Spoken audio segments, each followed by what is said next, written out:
Samudrayaan mission. पृथ्वी विज्ञान मंत्रालय के अनुसार समुद्रयान मिशन को वर्ष 2026 तक पूरा किए जाने की उम्मीद है। मिशन का उद्देश्य गहरे समुद्र में अन्वेषण और दुर्लभ खनिज संसाधनों की खोज के लिए 3 व्यक्तियों को मत्स्य 6000 नामक वाहन में 6000 मीटर की गहराई तक समुद्र में भेजना है। मत्स्य 6000 फीट वाहन को पृथ्वी विज्ञान मंत्रालय के तहत राष्ट्रीय समुद्र प्रौद्योगिकी संस्थान नायट, चेन्नई द्वारा विकसित और डिजाइन किया जा रहा है। मानव सुरक्षा हेतु इसकी क्षमता सामान्य स्थितियों में 12 घंटे और आपात स्थिति में 96 घंटे है।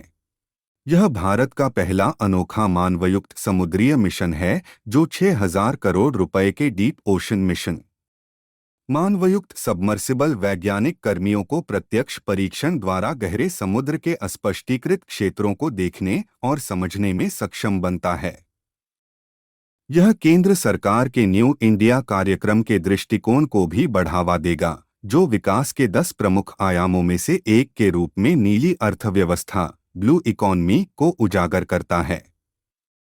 भारत के पास 7517 किमी लंबी तटरेखा के साथ अपनी एक अद्वितीय समुद्री स्थिति है, जिसमें 9 तटीय राज्य और 1382 द्वीप शामिल है। भारत तीनों ओर से समुद्र से घिरा हुआ है तथा तटीय क्षेत्रों और तटीय प्रदेशों में रहने वाली देश की लगभग 30% आबादी एक प्रमुख आर्थिक कारक है। यह मत्स्य पालन और जलीय कृषि, पर्यटन, आजीविका और ब्लू ट्रेड का समर्थन करता है। Deep ocean. इसे जून 2021 में पृथ्वी विज्ञान मंत्रालय द्वारा अनुमोदित किया गया था। इसका उद्देश्य संसाधनों के लिए गहरे समुद्र का अन्वेषण करना, महासागरीय संसाधनों के सतत उपयोग के लिए गहरे समुद्र की प्रौद्योगिकियों का विकास करना और साथ ही भारत सरकार की नीली अर्थव्यवस्था संबंधी पहलों का समर्थन करना है।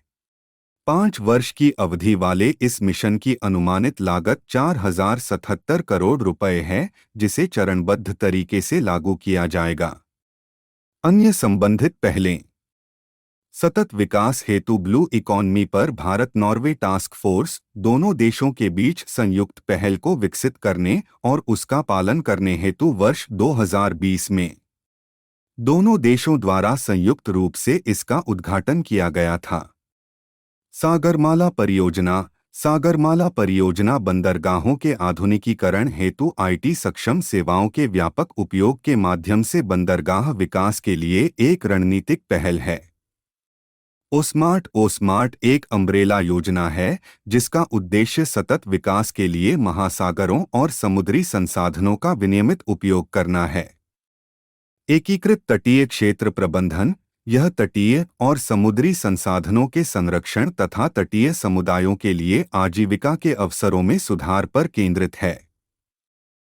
राष्ट्रीय मत्स्य नीति भारत में समुद्री और अन्य जलीय संसाधनों से मत्स्य संपदा के सतत उपयोग पर ध्यान केंद्रित कर ब्लू ग्रोथ को बढ़ावा देने हेतु एक राष्ट्रीय मत्स्य नीति मौजूद है। इस वीडियो में इतना ही है। इसी तरह का और इन्फॉर्मेटिव जानकारी हेतु देखते रहे हमारा वीडियो और सब्सक्राइब करना ना भूले। Thank you.